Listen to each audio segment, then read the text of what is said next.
I'm Sarina Fazan, taking a risk, making a difference, and changing the course of your life. Remarkable stories from people defying the odds. You're listening to On the Record. Hi, everyone, and thank you so much for joining us for On the Record. You know, on this podcast, I talk on a variety of topics from autism, politics, health, but my favorite topic is love in America and power couples, even though I'm not allowed to call them that. Dr. Jaih Jackson and Kimberly Jackson, who's quite a big wig at St. Pete College. Kimberly, can you please tell everybody what you do? Because it's so long and so impressive. I'm so afraid that I'm going to mess it up. Thank you. I'm not a big wig. I'm an executive director of the Institute for Strategic Policy Solutions, which is our think tank. It was created by Congressman Bill Young, and we just deal with the scope of government on civil, social, political, and economic issues that are nonpartisan in discourse. So we're a part of St. Petersburg College, and we proudly sit on the Seminole campus. And I am an attorney by trade, and I also do a lot of community activism in our area. See why I wanted her to explain it. And so, of course, Dr. Jaih Jackson, though, you're pretty impressive, too. You're a dentist, and I have to say, your teeth are perfect. Thank you. I'm a dentist. I fix teeth. Boom. That's it. That's the whole job title, everything. I'm a dentist. I fix teeth. She does all the other stuff. Oh my gosh. Okay. So I met your wife on a separate podcast, speaking of, all her community awareness and all the amazing things that she does. And then I said, so, tell me a little bit about you. So she's sharing her story. And I said, oh my gosh, can you guys please come on my podcast for Love in America? And this podcast is purposefully running on the Thursday right before Halloween because, Kimberly, take it away. It's the anniversary of our first date 30 years ago. 30 years ago? Okay. Yes, so 30 years ago. Okay. So Dr. Jackson, tell us what happened. How did you meet your wife? How did I meet the PG my wife? Version, please. PG version.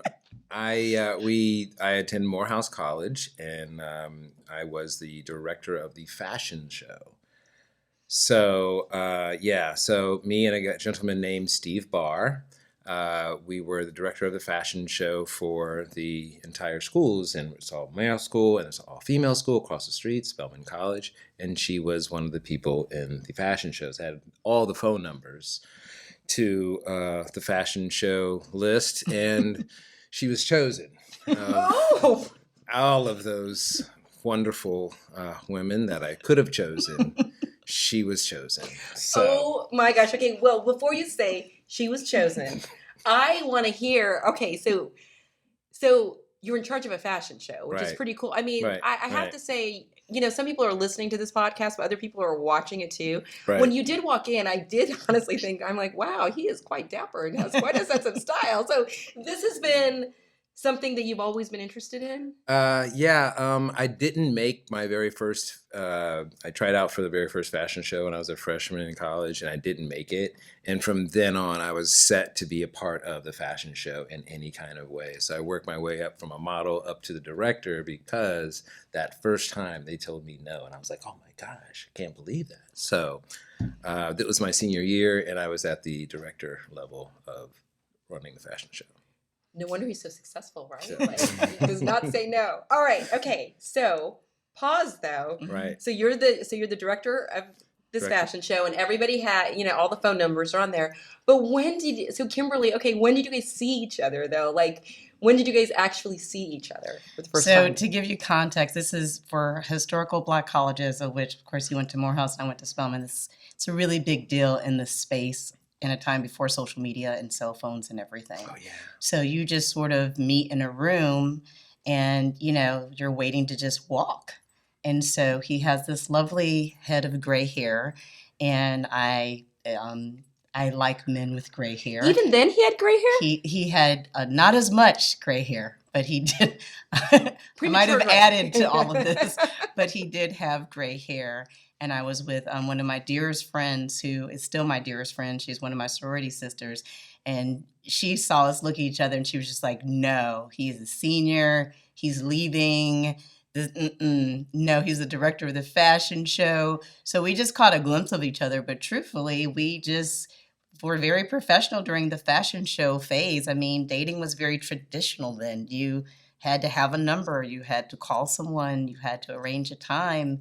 That person had to actually show up. I mean, this is the 90s. It was totally different. So I know, and I want to go back to that. But so you catch each other's attention immediately. Mm-hmm. But your friend is like, no way, he's a senior, he's leaving. So you just started college then. Were you a freshman? Yeah, so I was a sophomore. So again, the way these fashion shows go, it's really more for the juniors and seniors and not for the freshmen and sophomores. I think I would have been a sophomore then, yeah. So, okay. So then what happened though? So did you against advice, you called? You called? Yeah, I did figure out, and I did call, but I had to make sure that she had the vibes for me first. So there were some underground vibes I was getting that, if I make this phone call, it's going to be received well. I don't want to cold call, like, hey, so I want to make sure it was received well. So there were some pre-vibes there. And then I eventually made the phone call. Okay, so doctor, let me ask you this though, all right? Because for the guys that are listening out there, we're going back 30 years. Yes, so this is 30 years ago. But okay. Don't you think that guys, even if it was 30 years ago, and guys even today, it's still the same thing, right? Mm-hmm, like our guy, like to be well received. Is that really a thing? Like, that's called shooting your shot now. I think it's called shooting your shot. Really? Yeah. Okay. So guys, do you feel that insecurity? You want a nice little shot. You don't want a 3-pointer. You don't want to go way back and like, I'm going to shoot for that one. I'm going for Sarina this time. You're shooting a shot. Now you want a nice one, you're going to make it. She's got already vibing you, so that's what the deal was. I love the basketball comparison, I've got to say, or the sports analogy. Okay, so how did you know that it was going to be a close shot? Like, I knew that she had already expressed an interest, so flirting. I wasn't going to get a dead no. So anything but a no I can work with. So when Dr. Jackson called you, Kimberly, were you like, oh my gosh, he called me. Were you excited? I can honestly say I was very excited. I lived with my best friend at the time, and my whole crew was like, we don't know about this. And they were busy trying to make sure that he was appropriate for me. Especially since he was a senior and he was leaving, and they knew I'm really a traditional in the box type of girl. And so he called me. I was quite excited, and who knew it was going to turn into this long of a relationship, but it did. So how many days after he called did you go on your first date, and why did you guys choose Halloween? I don't know. There's no way to remember that. I don't really know. I don't know transpired up into that. But Halloween was definitely the, like, hey, do you want to go out on Halloween?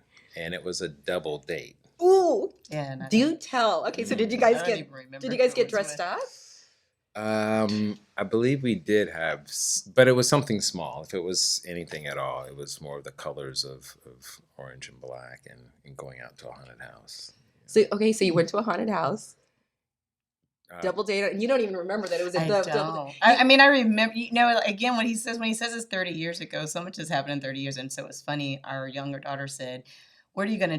I want you to dress up like you did 30 years ago." We're like, "You want us to look like young people?" Because she wants me to wear the wig and all. Like, no, we got to wear the wig, Dad. No. But okay, some people are listening to this podcast, as I mentioned. Some people are also watching. I have to say, it's very, very cute because they're holding hands right now. And then I could tell on Kimberly's face, this is like, you have this look, like when you look at your husband, it's very, very sweet. I'm not saying that you don't have a look, but she definitely has a look. You have this look of like, and so I felt like, here's what I feel like saying. You don't remember it was a double date probably because you had that look. Well, I always have a look looking at him. We actually have this it's very sweet cartoon picture of us where I'm like sort of looking at him with one eye, and he always says, "That's how I see you looking at me." What are you up to? Well, the smile though, you're radiating. I guess what I'm trying to say is you're radiating happiness. All I would say is that, I don't know, you could ask me 10,000 questions. He's my friend, and that makes life easy. It's not like when we grew up together, so that's totally different. I was 18 and he was 20, so we've grown up. We've had to go through several iterations of ourselves as you grew up and you change. And of course, kids add to that dynamic. And, all couples go through their challenges, but he's my friend, and that makes it easy to both love and like a person. And we're definitely going to explore that a little bit more too. But back to the first date. I'm like, I cannot get over this first date business. So after the first date, though, or during the first date, did you know at that time that, wow, this is someone that belongs in my future? Like, when did you guys know that? I think that that you have something with someone that you cannot describe and you don't know if you're going to duplicate. But again, you're very young, and I won't speak for him, but for me, my parents were divorced. From that time period, many of my friends' parents were divorced. I'm an only child. I'm in college. It's not like you're thinking long term like that. You know that this is a person that you have this magnetic, force with. But I don't know if you know the breadth of where that's going to take you. I wasn't the little girl that believed in fairy tales because I just don't come from that type of stock that he will say, watch it, my mom might be listening. No, you know what? No, thank you for your honesty, because when your parents got divorced, how old were you at that time? 10 or 11. So and I do appreciate that honesty, because in your life you're not thinking, you don't know. I mean, no, I think I told you that before. I have very bold, bodacious women who were very career oriented, and they were breeding me to be successful, not to go find a husband and nest. So it was just a different lens that I grew up under than maybe other little girls. Well, you're proof that you can do both. That you can be that girl that gets married young and also be that really successful female. You are absolutely a role model, Kimberly Jackson. That's for sure. So, Dr. Jaih Jackson, though, so on your, because they say that guys know that they know This is the one. Yeah, this is the one. Do they really? First date? Probably not. Okay, so when do they know? When do you guys know? And when did you know with your wife, would you say? Ooh. I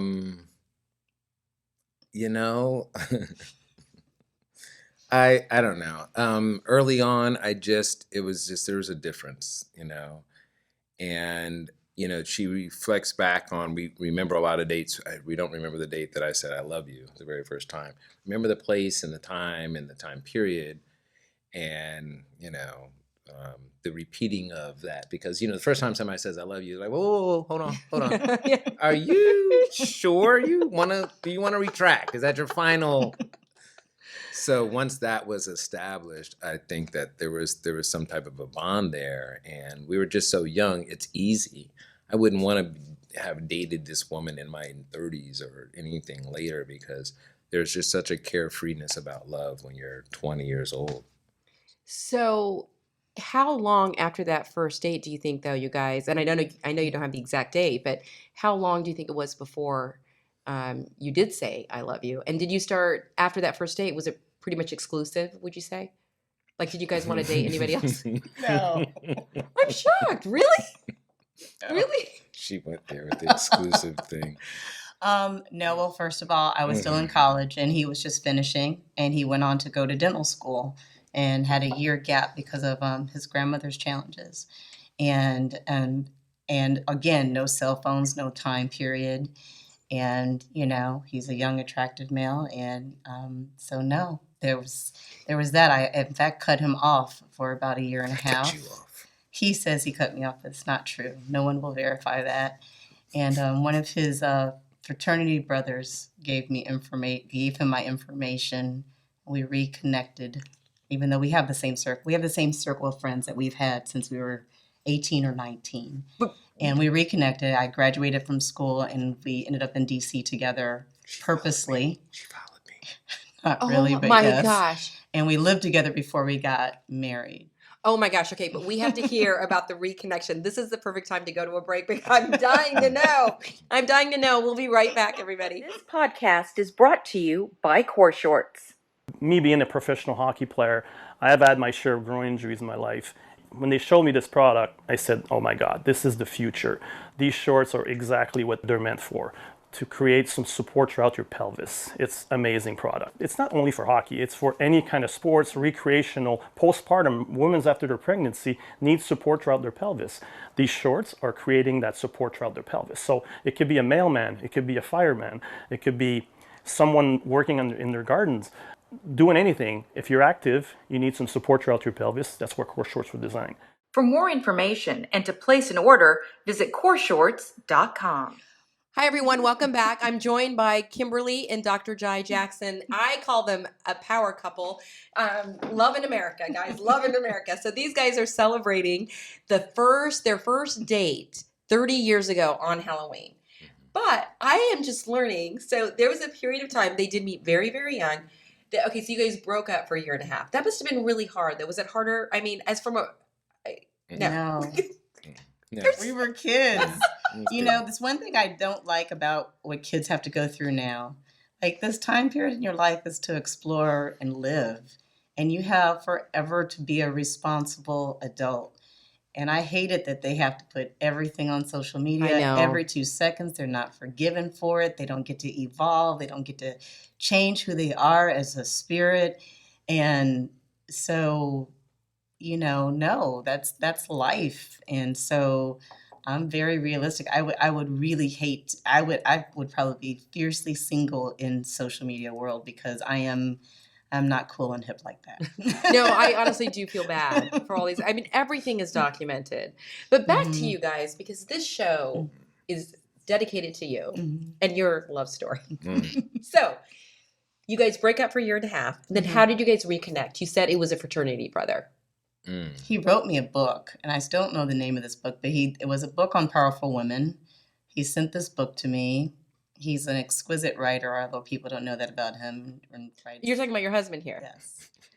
Not the fraternity brother, your husband. No, my husband. He's a really good writer. Like, really?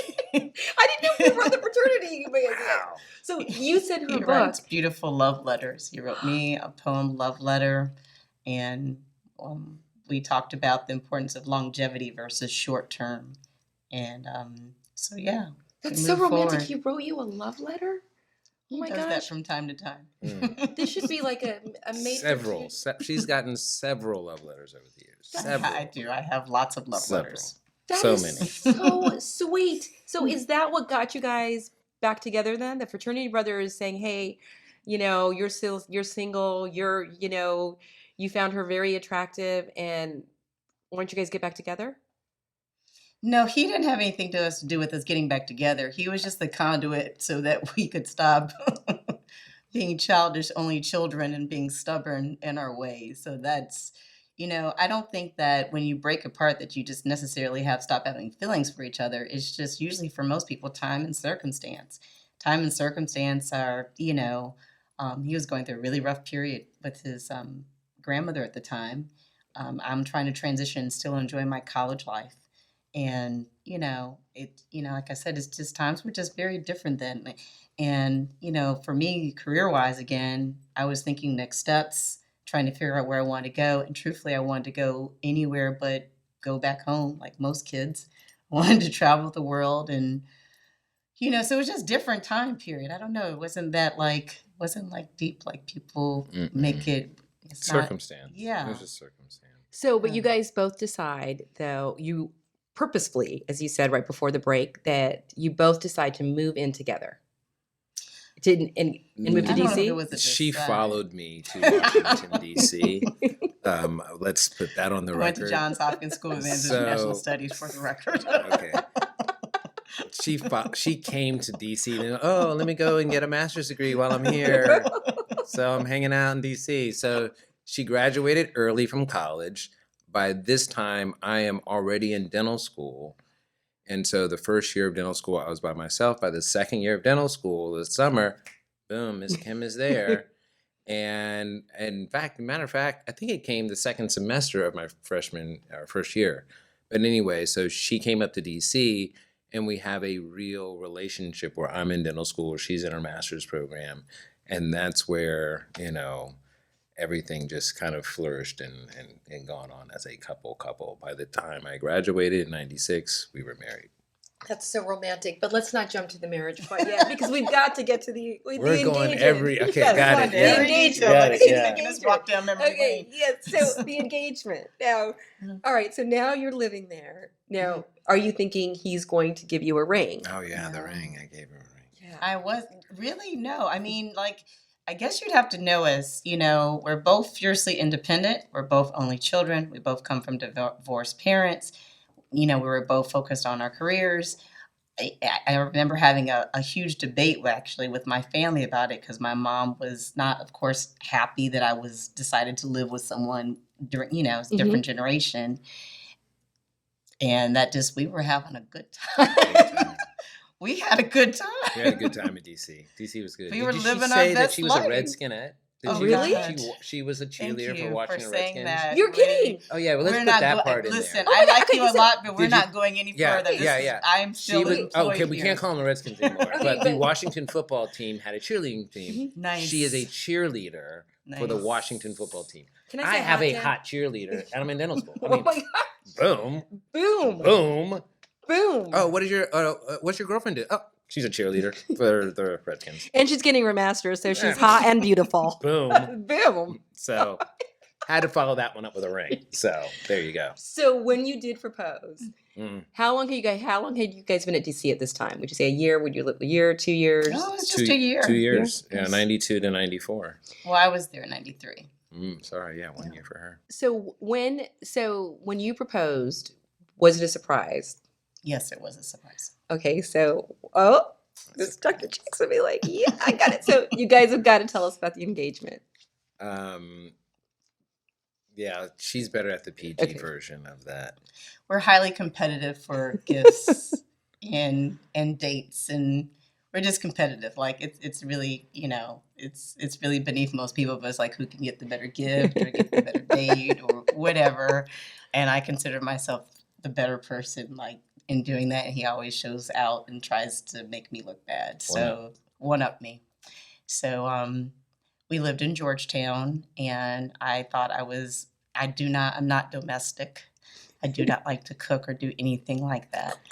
And so I had something catered, and I, had our, romantic setting for us to have a really candlelight lovely dinner. And So what were you guys celebrating? What were you guys What celebrating? day was it? It was it was Valentine's Day. Oh, it was Valentine's Day. Yeah, Okay, it was sorry. Valentine's Day. Typical Yeah, run of the bad. mill. Valentine's Day. Okay. Sorry, all again, right, my stories are Okay. not as lively as his. And so I just thought that, I'm feeding you. This is a big deal in his Mhm. life, and I'm not good at it. And I thought I was doing just this really nice romantic thing. And he pulls out a poem and Oh. flowers and gets on his knees and gives me a ring. It's very traditional space. And then the dinner was over because I went and called all my friends. It was like, oh, well, great, bye. That was it. I gotta call everybody and tell them. That was it. That was it. Okay, were you bawling your eyes out? I don't remember that. I don't know. She was just screaming happy. It wasn't Oh, no, so no. sweet. And then, okay, so did you get her dad's permission? No, I got her mom's permission, Oh, or that's- I did let her mom know. Mm-hmm. I don't believe I called her dad, just because of the relationship at the Mm-hmm. time. We have a great relationship now. But I would yeah. actually, and I should rephrase that by saying parents' permission because it's different, Yeah. So yeah, it was I did it before a lot of our peers, so it was a point of, hey, we were 24, we were engaged, and that's kind of early for that time period. very Yeah, I early. was And 22. I have to say, gosh, you guys are both so good looking and so smart. I mean, think about it, guys. Like 22, she's already like in her master's or done with her master's, and he's 24 and done with dental school. So I mean, I can't even think about it because you guys are so smart. Okay, so now here you are. Did you have the wedding of your dreams? Yes. And where was the wedding? I'm from a small town called Crete, Illinois, and it was in Dyer, Indiana, which is very close. We're on the borderline of Indiana, where I'm from. So it was at a beautiful castle in Dyer, Indiana. With Gosh, that sounds- llamas and just, exotic animals. She just That over the top. sounds so Over the top. beautiful. Right. So, and how many people came to the wedding? How many people were invited? Would you say? Less than 200. Mm-hmm. Yeah. And it was Close family and friends. Close family and friends. so now 20, you guys will be married for 25 years on June 21st. Right. Yes. So all these years later, you have two beautiful daughters. You both are still married, and I learned today though that I didn't realize you both came from divorced parents. Mhm. So, what would your advice be to couples out there? And and Kim, you were talking about I think it. that relationships, like any relationship, takes work. Like, you have to give a person grace to fall, and you have to give a person grace to rise. You have to understand that the same person that you're with has desires and dreams and aspirations just like you do. You have to be with someone you like, because you have to love them on their worst day and on their best day. And like, life is very unpredictable. You don't know what's going to happen. I think having a child with challenges has made us closer. I think sometimes it can, make it worse for some families. But I think, like anything, that you wake up every day with a commitment to be your best self and to give grace when you can. I don't know. I think it's, I don't really think it's rocket science if you are in it for the right reasons. Their daughter has autism, Mhm. so that's why. Yeah. Like, just for people who may not know, because I look at you guys and I'm like, oh my gosh, so in love. But I do know every relationship does go through its challenges. Yeah. So, doctor, let me ask you, during those challenging times, what advice would you give to people out there, like not to give up, and what would your advice be? First, I guess the easiest decision, or the first decision that people need to make, is, do you want to be married? Because a lot of times people say they want to be married, they want to have the benefits of this or that, but not willing to put in the work to, hey, this is a marriage. It takes work, it takes time, it takes a lot of different ingredients just to say, okay, I'm married. So do you want to be married? And then that marriage is going to have work. There's going to have times that you're going to have to work harder. Sometimes it's going to be really fun. Sometimes it's not. And it's that kind of commitment to your friend that you are always going to be there and say and do what you're saying or doing. And so it's not as complicated as people want to make it out to be. It's really, do you love this person, and are you willing to do anything for this person? Now, love has lots of meanings, and people think it's that lovey-dovey, kissy-kissy, but love on the other side is that pain and turmoil and tears and sharing and all those other things. So you have to have both sides of that love coin. And if you have that, then that's the perfect person for you. And guys, this is love in America. I love it. Dr. Jackson, Kimberly Jackson, thank you so much for joining us on this podcast. Now, if people need to find you, you have your own dental practice, right? Yeah, I've been a dentist for just as long as I've been married, 25 years, and I have had a practice in Lakewood Ranch, Florida. American Family Dental. I've been there for 18 years. Did public health before that. And you can find me at AmericanFamilyDental.com. And we do all types of services, from full mouth makeovers, Invisalign, braces, everything. Well, you have perfect teeth, and so does your wife. I've got to say, and I'm sure the girls do too if they were here. And Kimberly, again, you have so many titles, and now we learned you were also a cheerleader. That does not surprise me. I'm going to. He will die for that after this. I am so glad that you shared that with us. I am so glad. Guys, thanks so much for tuning in to On the Record. Oh, do you guys want to hear my big news? Yes. So this is the first time I'm announcing this, and this is in early talks. I've shared it with my team, but my Love in America and Dating in America podcast are apparently picking up steam, and there is talk right now of putting it on the radio. Oh, no. So I would Congratulations. So if we do, Dr. Jackson, you're gonna have to go through this one more time. Yay!